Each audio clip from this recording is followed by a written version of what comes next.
All right. Grab the 9-iron. Me and my 9-iron right now. I hardly ever in a round use a 9-iron. And yet that's what I seemingly grab right now. Just to get things going.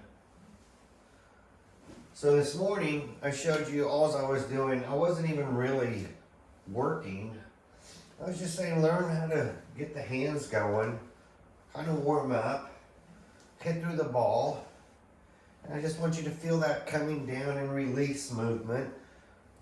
Get your forearm locked down, start to turn, let the release happen, rotate through the ball. Everything should just feel good.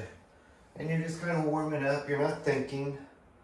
And so I posted that video earlier today, just hitting the ball. That's a 9-iron, hit the 9-iron. Didn't do anything fancy. So I did that video this morning, and then I went and met somebody at the golf course, and we had a little discussion. And I went over to Jumbo Evans. And I started with some practice balls, but quickly thereafter, I decided, well, let me go and actually hit real balls and see what I could do. And I discovered a few things that were very interesting. First of all, when I started really working on setting myself up and relaxing and trusting what I'm trying to teach myself here, because I can't afford lessons. So if I'm going to do this, I have to kind of figure out how to do all this on my own. So I was working on it, and I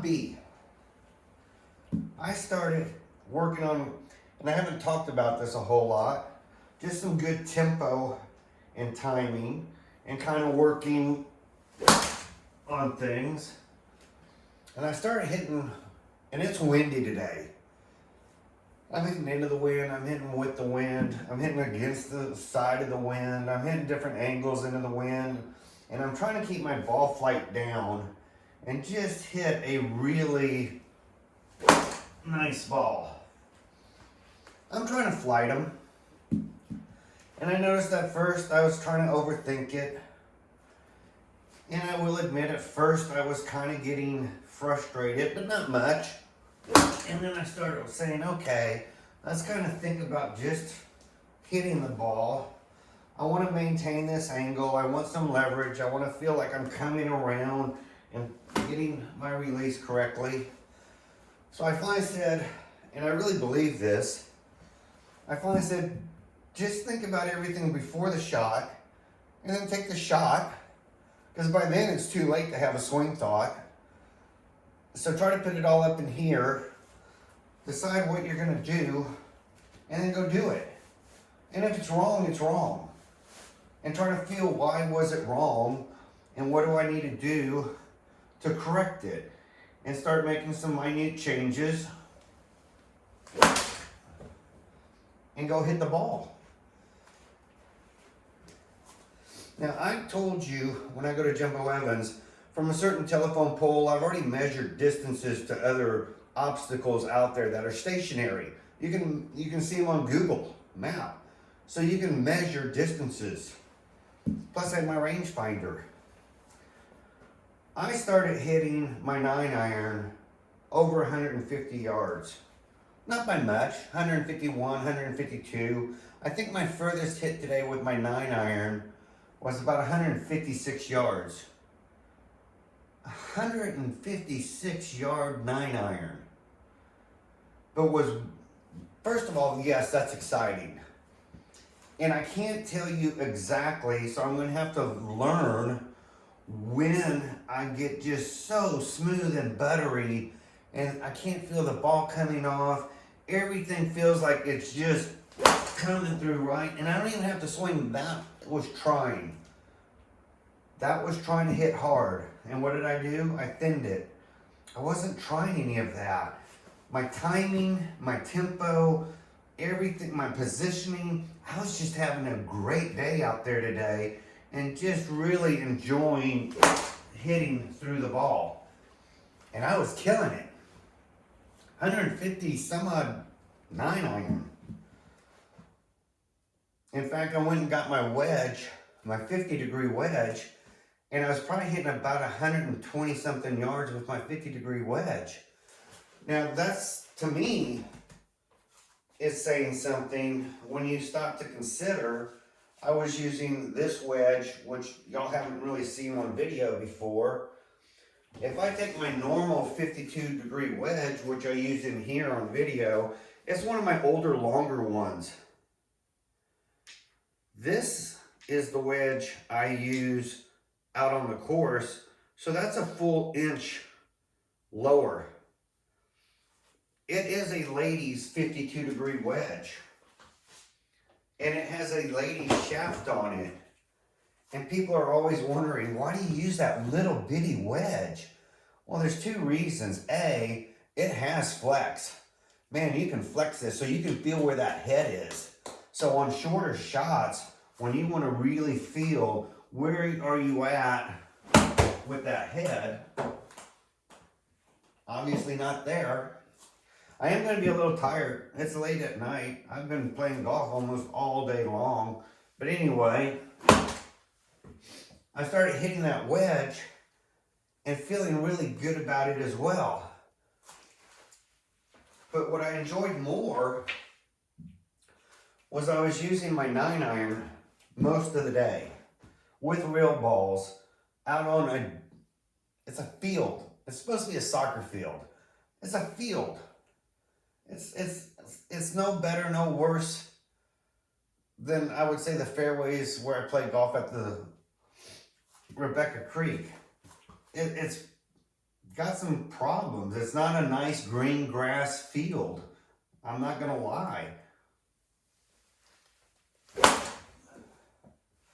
And so I was hitting, and I'm hitting 150-degree 9-irons, but for a large part of it, I would just look at a distance on something and decide, how do I want to hit that shot? Do I want to hit high? Am I hitting into the wind? Do I need to bring the flight down? What am I trying to do? And I'm not going to have to hit a full shot because these are 30-yard, 50-yard, 40-yard, 80-yard. And I'm just saying, you know what? I'm just going to use my 9-iron, and I'm just going to sit here and look at whatever my target is and come through, and I'm going to hit to the target. And I was hitting whatever I was aiming at. It's not really the same when you have a light post on this big old tall light for the stadium lights for this soccer. You know, they're pretty thick, but you're 80 yards away and you're hitting the post. It's like hitting the pin. You hear the ding. And then they have a lot of these generators with these 4 set of rack of lights that come up. And so they're mobile. You're supposed to have them behind a truck and you drive them around. And so they got a lot of those lights on there. And I felt bad after a while because I would see one, 60 yards out, kind of look at it, say, okay, this is just going to be a nice little 60-yard shot.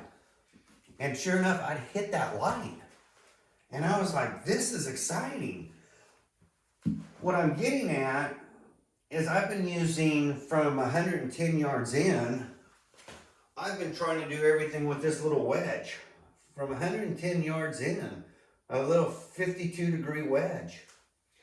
And so here I am today with the 9-iron, not having to be perfect, because a wedge is, that's a small little, that's like coming down here. That's why I carry that wedge. On small shots around the green, you like to choke up. Well, that club is so short, you don't have to choke. It's choked up pretty much for you. So instead of being way down here toward the end of my grip, trying to do something, I can take this little wedge and I'm already down there. So if I take this wedge and I choke up, look at how small I can be so that I don't have much turn here. I can basically just turn my hands and I can hit what I want to hit. And I can feel what's going on. So I like this little wedge. So I had this little wedge out there, and I will admit there was times I was getting some weight forward. Whoops. I did that today a few times. That's just lacking shoulder rotation. So one thing I learned, no matter what my shot is, I have to still rotate my shoulders. My hands I still want coming down. I still want the release to go through the ball. But if I work on release with a wedge, and all I'm trying to think about is I'm coming down and I want this release, I'm gonna toe or top every single ball. How do I stop that? Well, it's simple. Come back here and get some shoulder turn, and now all of a sudden you got release. So now instead of trying to choke up on this little club, it gets dangerous. Get yourself a little further back, and now all of a sudden you want to come in. Oh, I slid on my mat. Never done that before. You want to come in and you want to flight that ball. I started thinking, well, this is a little wedge. These aren't flighted balls.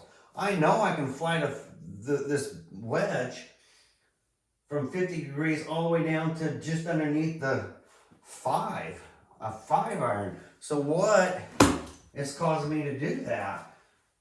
It's not me trying to hold my lag, no matter which angle I come from, and trying to hit down on the ball.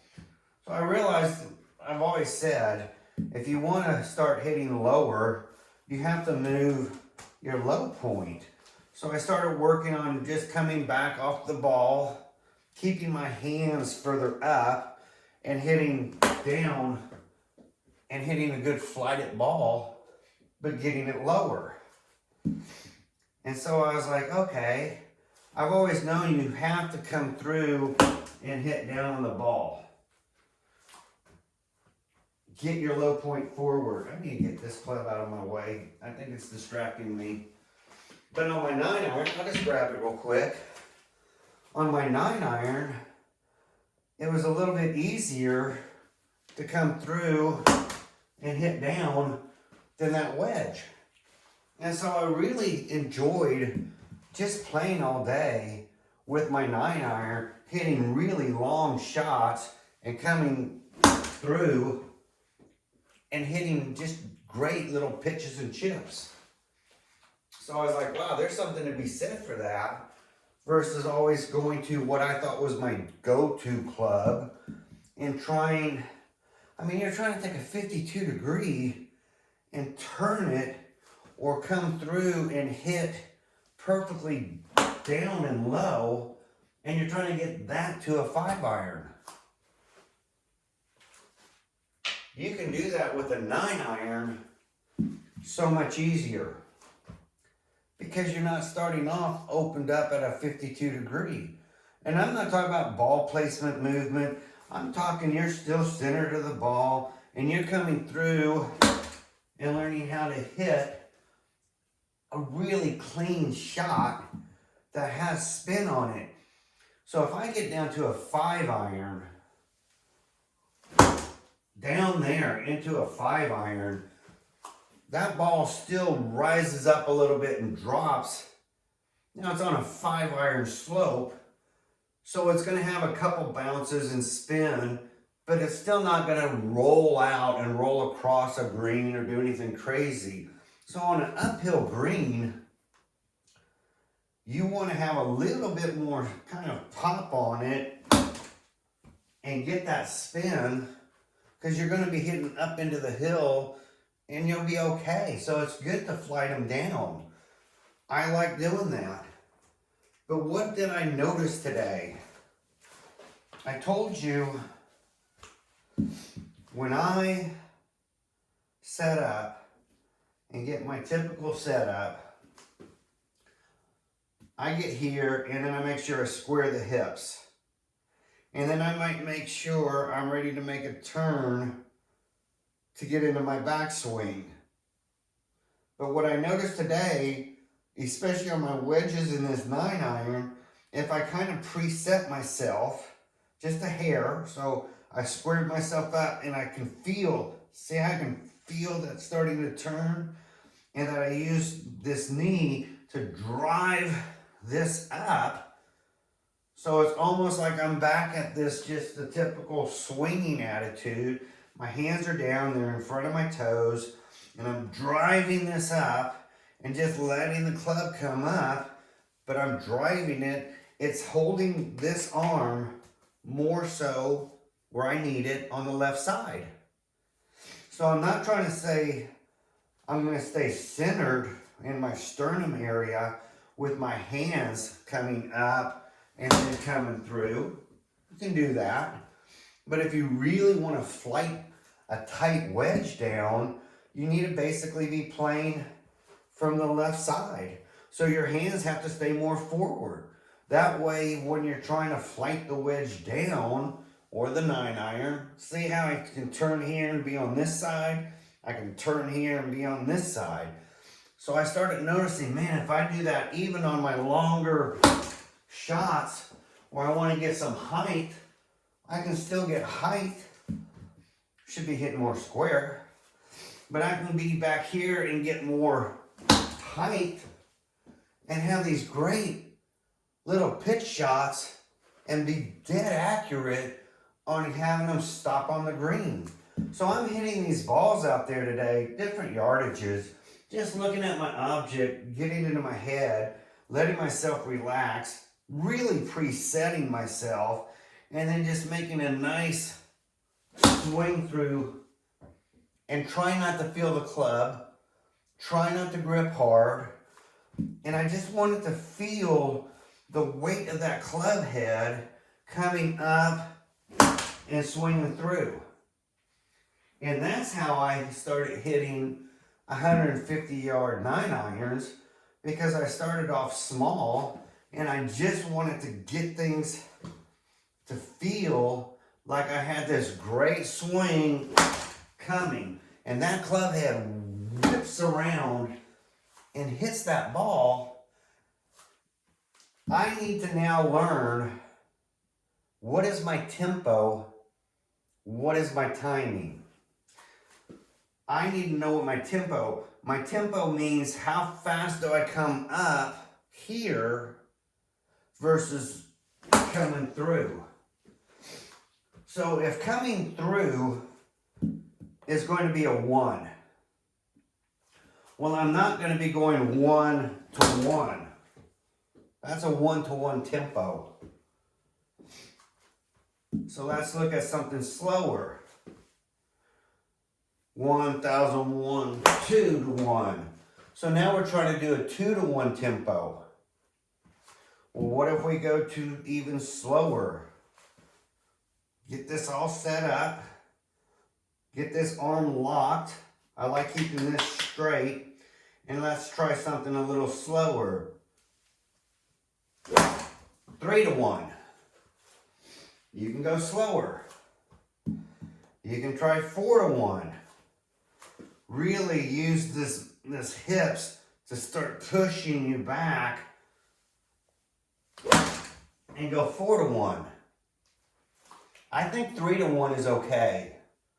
I think when you start rushing, you start getting from 2 to 1 to somewhere between 2 to 1 and 1 to 1. You start getting anxious over the ball. You start getting this turn and you're like, okay, I'm ready to start coming down. And you have no ability to come here and stop yourself and then start your hips and swing through the ball. I'm low. My arms got pinned in behind me, because you shouldn't be doing that. You're not trying to figure and overthink all this and then come in and stop and try to make this turn.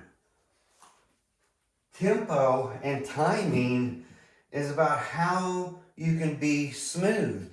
And I thought one of the things that we had on our goals of hoping things to do is to have a very smooth, easy swing where we can hit the ball further.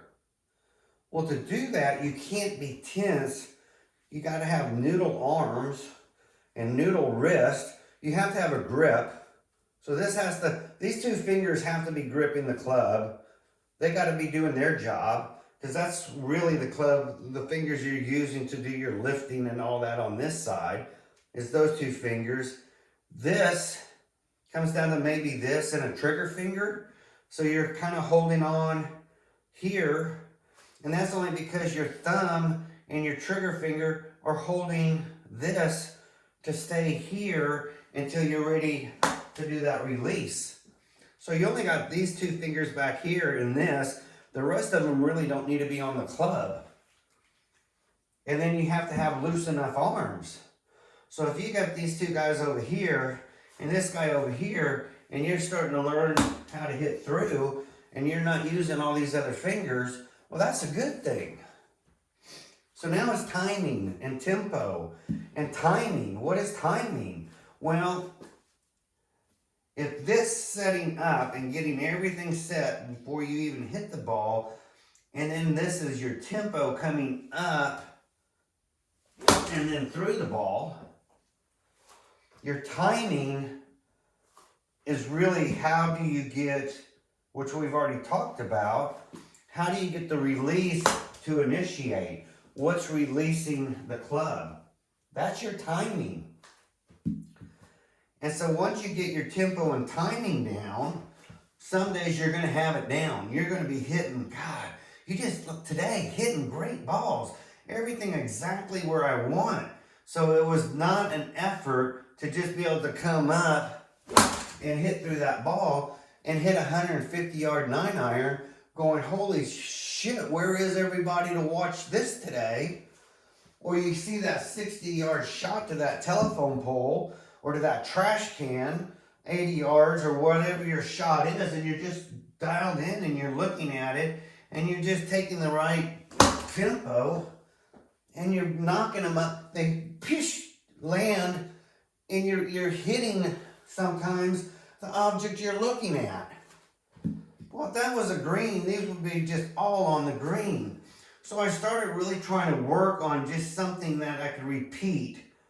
Holding a certain way, twisting my hip a certain way, getting my takeaway a certain way, getting this trigger finger and these two fingers to be more dominant than anything else, holding this down and staying down. Now that's a fat shot, and it should be a fat shot, because I also learned every shot has to have shoulder rotation, and every shot really has to start back here and dropping down here so you can come around and hit through the ball and have something to release. So we've talked about that. But today, and there's days where you're just in the groove, you don't have to think. So you sit here and you just do. You just, oh, God, does that feel good? Don't feel the ball hitting and all that. I can only attribute that to working this morning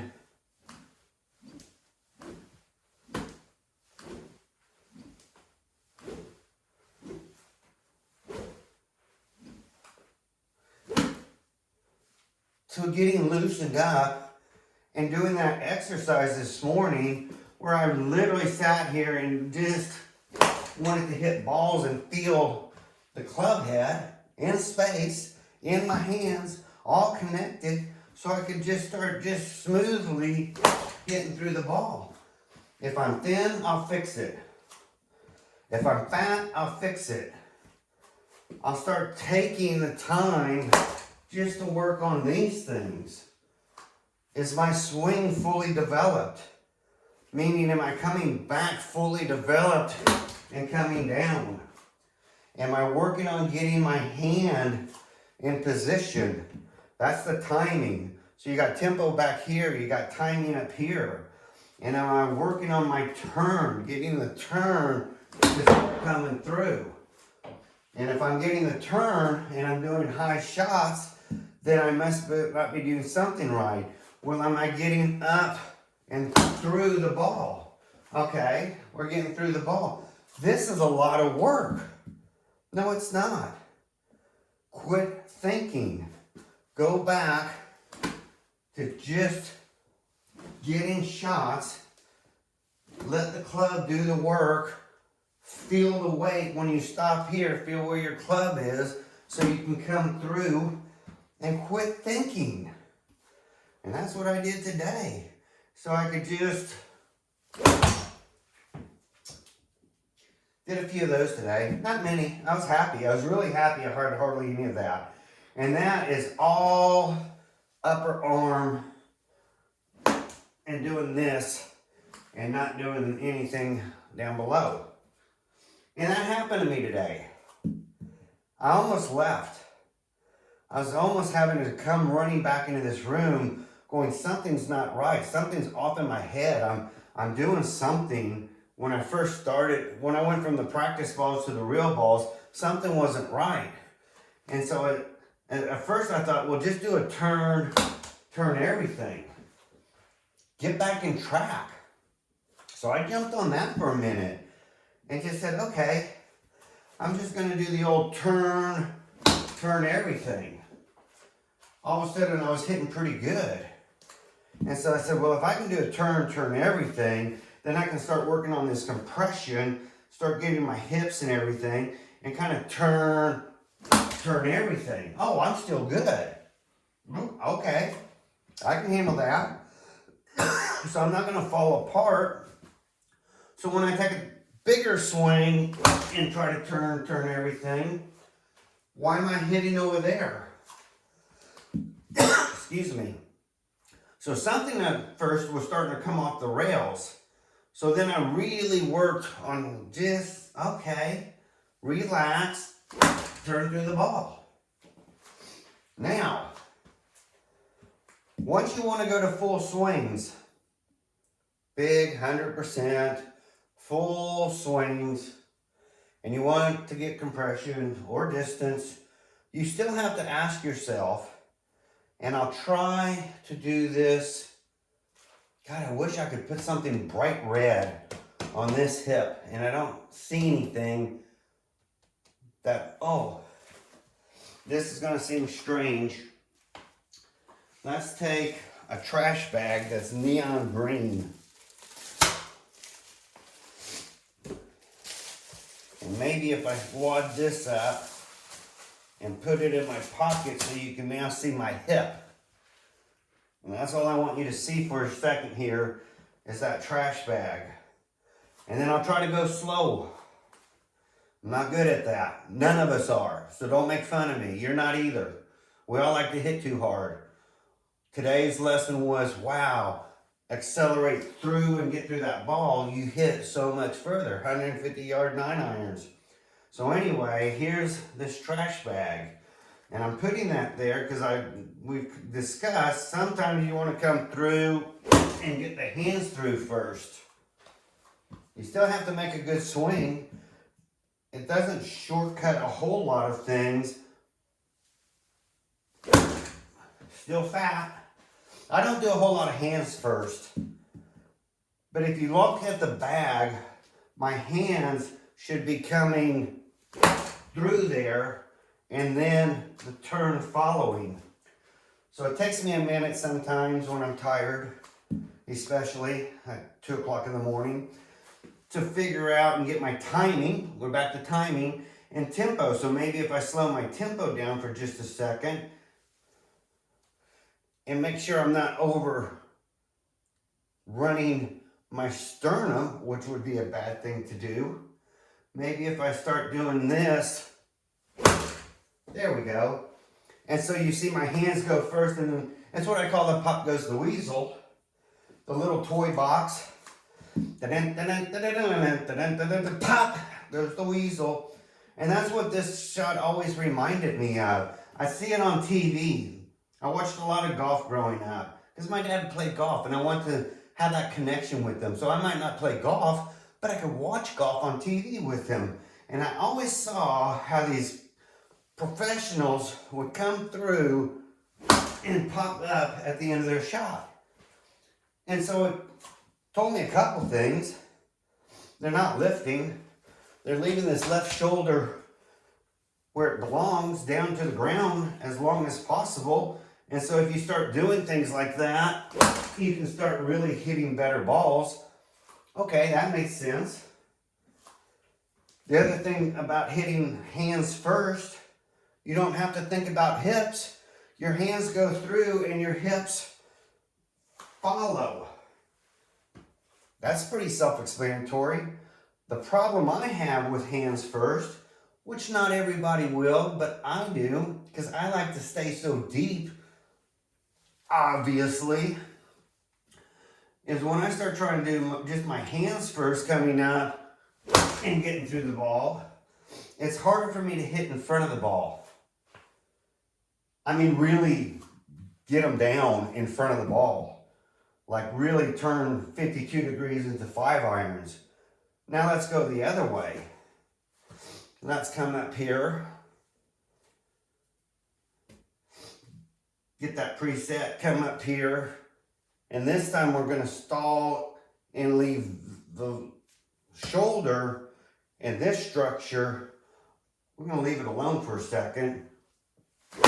And then turn the hips first. So now I gotta rewire my head and my brain so I don't keep thinning them, that my hips are gonna have to lead the charge. So we're gonna come up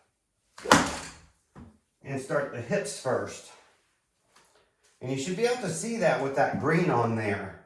If I fly the hands through first and then pop up and make my turn versus am I gonna do the hips first, leave this behind, get the hips going, and then make my turn. And I feel if I do that, I make a very clean, easy golf shot. So I start really enjoying here and getting through. If I hit thin, the first thing I tell myself, you're hitting thin. Well, that just means I need more shoulder rotation up here to come down. Little angle of attack. And then I can start getting my ball flight down.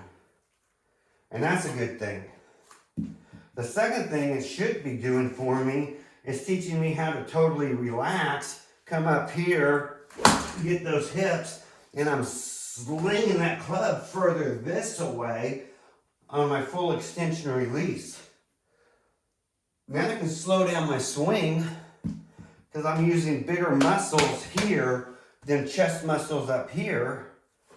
And all of a sudden I can start knocking this ball and you really think, God, I barely hit it. And that ball just takes off and goes. So this only works if you start slowing down your tempo and timing so that everything works in coordination so that you can start feeling this and getting your hips through. If you're having a bad round and your hips and all this is too complicated for that round, get your hands through. Get here, come up, get those hands through and let the hips just pop. And if you're fat, you can fix fat. We've talked about, for now on, if I say, oops, that's fat, you know fat means I need to be further back here before my release, so I release further up here as I go through the ball. So we're not talking fat anymore. You'll hear them, they're fat. You know, thins, get the more chest moving, that chest to go through there. That gets your angle of attack down, but gets you closer to the ground. It doesn't mean you're not bending over enough. It means your rotation has to drop closer to the ground and not come around. The only thing you never want to do, whether you want to throw your hands first or you want to throw your hips first, I don't care. The only thing you can never do is marry your hip with these hands. So if you start coming down and you start turning at the wrong time, this becomes an arc. And you're like, but Randall, isn't the swing an arc just on a crooked plane? So it makes an arc? No, your turn and your shoulder work is what keeps this club entering here and staying headed toward the target before you fully extend much longer. You can't let this guy block you. If you do this and don't do anything, he's going to block you from making the turn. That's a bad thing. You've seen what I do when I block myself, or I'm coming down so quick and steep, I'm throwing that club head out too soon, and see, I barely even hit the ball, but you can see I make some contact. That ball's going toward that window, and it's easy to do that when you're not thinking. So timing, tempo, when you have a great day going, try to figure out, videotape yourself if you have to, and then try to figure out what your timing and tempo is so that you can come through and hit straight, clean balls. Once you get cleaned and you're not swinging to the fences, and you start learning, I can swing slower and use more leg strength. That last shot was fat, that's all I'm saying. See, my hands are getting too far back here. On this turn, I gotta keep my hands a little bit more forward than back. So I need to recognize and then feel that turn coming through so I don't start hitting thin. But right now, I'm hitting too hard. How do I know? Because I'm a little grippy. I can feel a little fatigueness. I can feel a little stiff arm action going. If you want to start hitting really clean, good balls and hit them far, you got to turn your arms off. And it's easier to turn your arms off, in my opinion, if I use legs. Some people can turn their arms off and figure out the shoulder rotation to get through the ball, and then as they come through, the ass follows up. So they come through and pop goes the weasel. Some of us want to turn and get this turn down, and so our arms just automatically go with it to get us up to here. That can keep me closer on this side. So if I can do that and come through and get those legs going and bring the arms behind it, then I don't have to hit as hard and I can relax. And then it's a matter of coming down and starting to accelerate so that by the time I start making my turn, my legs, see, follow. I'm starting to come down. My legs haven't done a whole lot. My hips have started to turn. So I'm starting here, but to accelerate through is when my legs kick in, and that's when I can allow this full release to happen. So now I don't have to swing as hard. So if you did this morning's exercise and you were working on this, you're just working on how can I get the ball to come release. And I'm not even hardly turning hips. I want to feel the club head going by.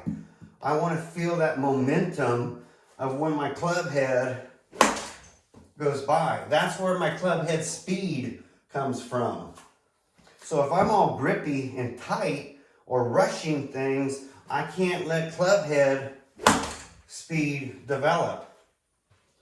And the only way you're going to start hitting 9-irons, 150 yards or whatever, is to let this club get back here, come down, and start that club taking off. And the only way that works is to put yourself in the correct position. Your head can move a little bit, but it has to be pretty based. Your hips are better off. Your shoulders are better off. And instead of trying to force a ball, and that's what causes those, look at how fast my hands were. My body wasn't ready for that. So of course I'm opened up and I'm hitting that way. My hips didn't even get out of the way. Nothing moved. So if you want to start getting this to work and honestly have a good chance at it so you don't get frustrated, I would start working on getting the legs, if you want to be a legs person, to start taking you back, and then trying to keep this more to the left side of your body.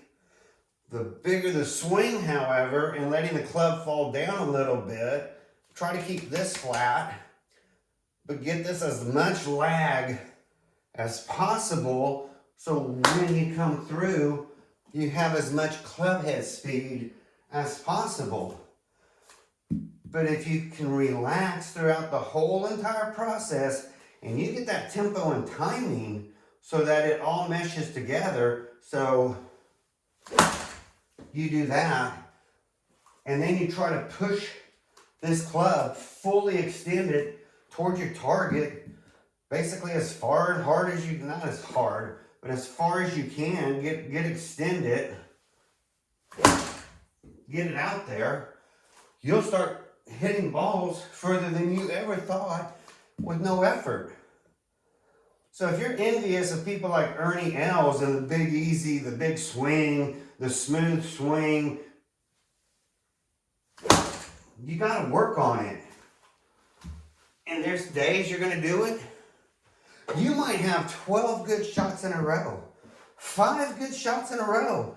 And then all of a sudden you're going to get it in your head that you know what you're doing and you're going to take over from there. I got this. I got this. Now I'm going to do this my way. And as soon as you start thinking that, there goes that shot. See, I now know how to do that shot on command. Hit just the tip of my club and drive that ball that way. Because I know what a bad swing feels like and I know how to make a bad swing. Well, if I can learn how to make a bad swing, I should therefore be able to make a good swing. And then if I make a good swing, but I top it, now I can just tell myself, oh, Randall, you did everything right. You didn't do anything wrong. You just neglected your shoulder rotation. If you would put a little bit more shoulder rotation in, you'll get your club down deeper. Instead of coming around this way, you're coming down this way, and you'll get behind the ball, and you'll have better contact. So anyway, I just wanted to bring this up tonight. A 9-iron is a pretty good choice from whatever you can hit your 9-iron. Say you hit your 9-iron 130 yards. From 130 yards to 30 yards, that 9-iron can be a great choice. You'll start learning how to take that 9-iron and you'll just figure out how to hit 40-yard shots, 60-yard shots without thinking. You open that club face to a 52 degree or 60 degree, so now you've opened this up a lot more. You kind of get screwed up thinking, how am I supposed to bring this down and de-loft it here where I can bring my 9-iron and de-loft it and not have to figure this out. It's a lot easier.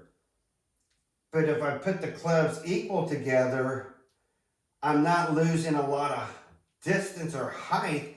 I'm getting more height on my shorter club, obviously, so this one can go longer. But on a 40-yard shot, you can get both these clubs to pretty well line up together. You don't have to put so much forward low point into this one to pretty well match what this one's only got, what, a 12-degree lean, and this one's at 22 degrees or something. So it can effectively, they can come in and make the same shot if they come down and through, but you didn't work hard on the 9-iron. And so you get the same flight basically for free with the 9-iron, and feeling the weight of the 9-iron, it's probably going to have a heavier head on it. So feeling the weight, learning how to come through, get everything right, and hit a shot. That went from a 9 to a 7. That flighted the ball. You're only trying to flight the ball. If you think on these littler clubs, you're going to see a 9-iron spit just off the ground and slowly start to go up and hit the apex and then drop.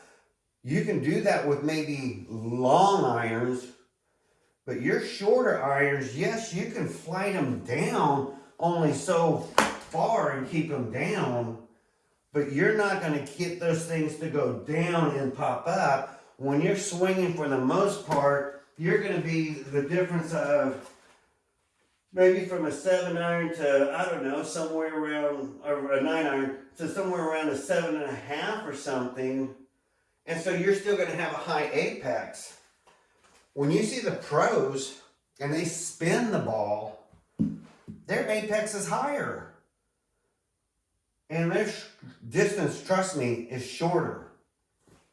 Because they're making sure when they come through that they're coming through as cleanly as possible and hitting that spin and getting as much spin as possible. And that's just sheer club head speed, and they're not hooding it down. They're wanting to keep the club head basically open to generate a lot of spin.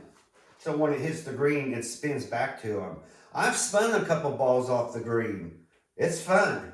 But that's one road I'm not going to chase. I'm not going to chase down the road of trying to spin things. I chased, like I said, just compression. And now I'm not even chasing compression. I'm just simply trying to make sure when I come through here, I now know how to move my low point further, and that'll automatically compress the balls, and I'm not going to be sitting here anymore trying to figure out how to compress a ball, and all of a sudden you look like you're doing a karate chop to the neck on the back of the ball because you've been sitting here trying to figure out how can I come down and hit this shot. If you want your low point and your handle to be there, you better learn how to get your hands to here as your body moves to that point. So now at that point, you can hit it down. That's how you're going to do it. So if you want to start hitting shots, I'll go and say this till I'm blue in the face now. Learn how to get to here, cleanly turn through the ball. If you hit them low, chances are all you have to do is turn, rotate those shoulders coming down, and then hit through the ball. And now the further you move forward, the lower your trajectory, and there's nothing to think about. The only thing you have to think about is how to get forward to turn. And that gets you hitting further in front of the ball, which delofts your club, and so you don't have to think about anything else. I'm going to end with one last thing, because there's so much to cover. I don't want this video to go forever. It's probably too long as it is. We're at 48 minutes. I better shut up and do one last thing. Don't ever come from here and come to the ball. Come from here and come to the ball. Come from here and come to the ball. You've now taught yourself you're going to hit the back of the ball. So you're going to take a shot and you're going to hit toward the ball. You're not going to hit past it. So it puts a mental block. And when I teach people how to hit compressed balls, it's a mental block because they're so used to coming back down to here. You have to come feeling like you're coming from here down to here. If you want, wherever you want to hit the ball, how far do you want to hit in front of the ball? That's where you have to come to. You're not coming down to the back of the ball. In fact, if you really want to look at it, this here is a better way to figure out if you're going to come in square and where your hands have to be. And how far can I hit in front of the ball and where I'm at. That's a better training aid because you're really bringing your hands here as you're turning. If you think you're going to get your hands all the way to here, and then somehow or another from here to here turn. That's not going to happen. You're never going to have your left hand by your left thigh and be parallel to the ground. And I can prove it. I'm going to grab this at a 90 degrees, and I'm going to grab this so I don't move it, and I'm going to stay at this 90 degrees. And I'm going to come up here, and I'm going to start turning this down to this on this side is 90 degrees. Okay, so we've gotten our hands to here. Now that's where, unfortunately, a lot of people start to release back here because they're used to trying to hit to the back of the ball. Well, what have you been practicing? From here to here, you're hitting to the back of the ball. So let's get that grip again, keep this at a 90, and let's get to here. But what needs to happen when we get to here, we turn. The turn initiates the forward motion. The turn initiates how square we're going to be to the target. Get some angle of attack, and it's the turn that squares our ball. So if that's the case, when I turn, now my hands are in front of my leg, but my club is at an angle. It'll never be here, 90 degrees in front of your left leg. If it was ever there, how much further would you have to turn so you could have some release? And how far in front of the ball are you trying to hit? You're not trying to hit in front. So if you ever want to start practicing, practice getting your hands down in front of this leg and make your turn and see if your hands are now that classic golfing position. Keep your shoulders down and see if that doesn't put you in a better position that looks more like a golfer's release. And you see that all the time on the pictures that you look on the internet, because y'all are all looking at the internet trying to figure out how they get in this position. They get in that position because they set themselves up to make a turn into that position. So that's the position they're in. If you want to start at the ball and just waggle to make sure you're going to have a good back turn, I'm cool with that.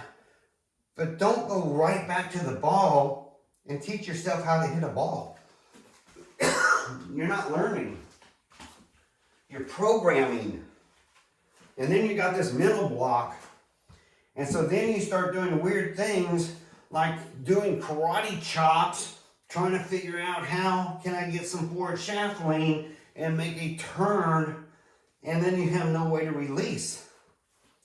So be smart about it. And relax and enjoy the game and start learning to get the club head to whip through and do the work for you. You'll start hitting further, straighter, and cleaner. Thanks.